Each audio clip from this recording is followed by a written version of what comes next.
Республика шәһәр районларында шыршы шәһәрчекләре ачыла.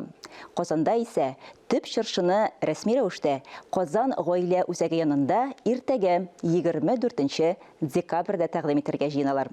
Республика хөкүмәтендә узган очрашуда яңа ел каникулларын ничек файдалы итеп үткәрү мөмкинлекләре турында сөйләделәр. Казан паркларында, скверларында шыршы утлары балкый инде. Республика башкаласында 30 урам һәм 16 парк бизәлгән. Һәр районда шыршы ачу тантаналары башланды. Казанның гаилә үзәге янындагы төп гүзәл шәһәр халкын 24 декабрьдә сөендерәчәк. Татарстанның башка шәһәрләрдә калышмый. Әлмәттә, Түбән Камада, Чаллыда шыршы бәйрәмнәре ачылды инде. Республика шыршысы бәйрәме 3 этапта уза. Быел анда 8 меңнән артык бала һәм яшүсмер чакырылды. Бердәмлек, берләшү темасы бәйрәмнәрнең төп темасы булачак. Кунаклар чыгышлары да шуңа багышлана. Дед Мороз у нас в связи с возрастом 65+. Безнең әкиятның сюжеты өчен барлыкны чагылдыра. Шикләүләр бар. Кыш бабай үзе дә 65 яшын узган өлкәннәр рәтенә керә.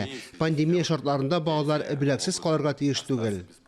Шәһәр шыршысы гаилә үзәге янында 24 декабрьдә ачыла. Оештыручылар якты иллюстрация, матур ачылыш вәгъдә итә.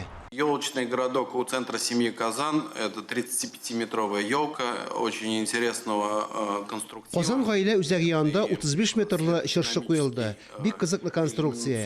Гаҗәеп матур рәсемнәр белән бизәлде. Анда һәр сәгать башында яктылык музыка тамашасын карарга мөмкин. Гыйнвар айы программасында төрле яшьтәге кешеләргә 130 тамаша һәм концерт каралган. Барысы да эпидемиологик хәлне катлауландырмас өчен урамда уза.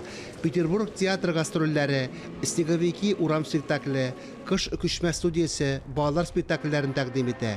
Расписание Мәдәният министрлыгы сайтында һәм мэрия сайтында урнаштырыла. Фарис Мөхәммәтов, Зарина Сәйфетдинова, Сергей Павлухин, Татарстан яңалыклары.